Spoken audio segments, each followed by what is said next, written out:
Hello, everyone. I've been watching The Real Housewives for many years now, and you may ask, why would you do that, Gavin?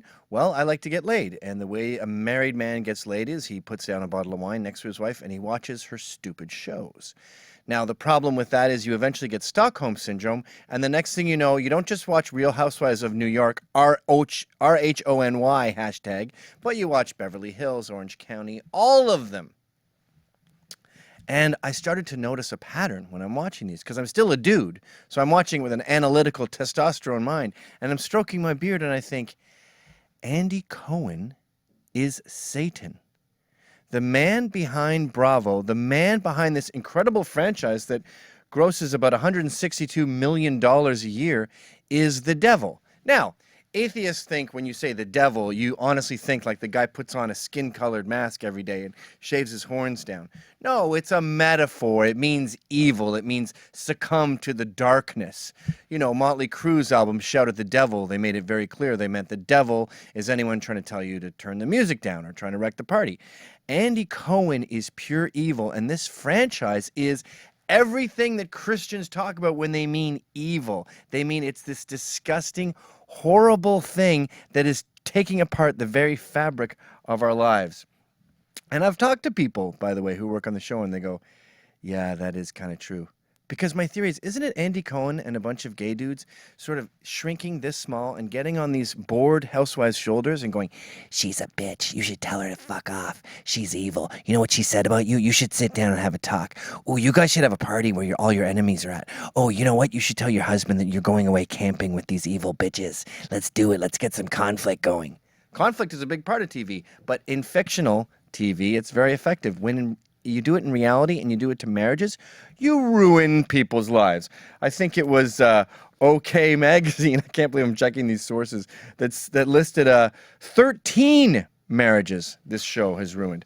And Peggy Tenos, who was on the Orange County, said she conceded that, yes, the producers get in their ears and foster evilness, satanicism.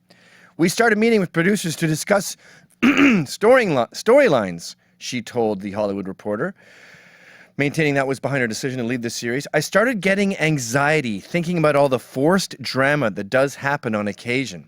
One of the worst examples of this family sabotage is the sisters Kyle and Kim Richards, two happy campers, both child actors, inseparable their entire lives, but that doesn't make for good TV. So Cohen gets in there with Brandy and injects her into the situation and tries to turn the sisters against each other by saying, Kyle's trying to control you, Kim. And then when that doesn't work, she physically attacks her. You wow, really do that. Do you ever take responsibility for any of your actions? No, you Total chaos. The sisters are estranged. The Kim gets hooked on drugs and alcohol, I believe, and she tries to maintain a relationship with her nieces, but that doesn't work out when her dog bites them. I assume she was wasted when it happened. What happened? Her dog bit my daughter. You're horrible. Kim, this is why my daughter almost lost her hand. Your daughter had a bite in her finger. They infected the bone. How do you think I feel? I can't even look at her. I'm just gonna leave. Last I heard of Kim, she was hiding out in Mexico after relapsing post-rehab and drinking her life away. Good work, Andy. Now, all shows have forced drama. All reality shows have forced drama, but it's not to this level. Duck Dynasty doesn't make people get divorced. And when they go too far with it, like MTV had a show called Buck Wild where this guy, Shane Gandy, died, they went, whoa, this is getting out of control. Let's stop the show. Not with Andy Cohen. Andy Cohen had a murder, not a murder, but he had a suicide on his hands. There was a guy named Russell Armstrong who was deep into debt, $1.5 million in debt, which happens to rich people sometimes. And because he knew this would be public, or allegedly because he knew it would be public, he hanged himself. He's dead. He conceded. He said, reality TV ruined my life, but the show must go on. The list goes on and on of all these horrible things that have happened. We've got this DC photographer, Charles Omani, who almost lost his career because of the show. Bethany Frankel seems to be one of the more successful ones, but her marriage lasted a year. And when asked what happened, she goes, "It's all Andy Cohen's fault." In a pithy kind of way, but when you're working from the Satan angle, it doesn't seem so pithy. We've also got Joe and Teresa Guidis. Now, Joe and Teresa Guidis. I don't know how to say these names. I guess I'm not that addicted to the show. But she just got out of jail, and she'd like to be with her husband. Jail that probably wouldn't have happened if she didn't have cameras on her at all times. And they said, no, you can't be alone. Marriage, folks, is more than just watching her shows. It's about keeping things smooth. You want to be around for the kids, so you try to keep conflict to the minimum. And that's a challenge. The analogy I often use that non-married people don't seem to like is it's like your cellmate, okay? You've got a huge guy in your bunk above you, and you don't want to go, "Dude, what the fuck are you leaving your socks all over the place for?" No, you'll just sort of put his socks away and sort of go, "I don't know if you noticed, but I moved your socks away again." You don't even say that, though. You just do it. Now, imagine in prison you had one of these little gnomes on your shoulder going, "You should tell him that. You should have a sit-down. We're going to film it. Talk about his socks everywhere." You're going to have a murder on your hands.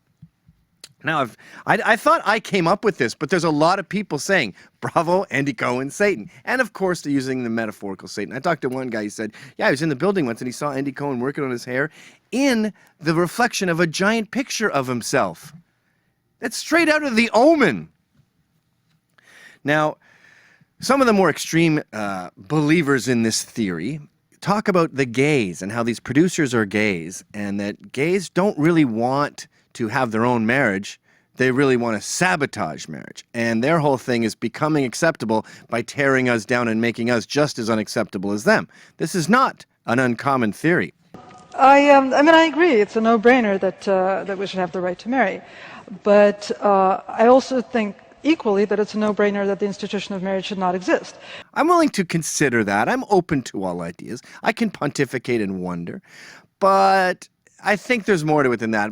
A lot of these people are gays because gays have more time, and working in TV is often, you're working 54 hours straight. They film all this stuff in no time to save money, you see.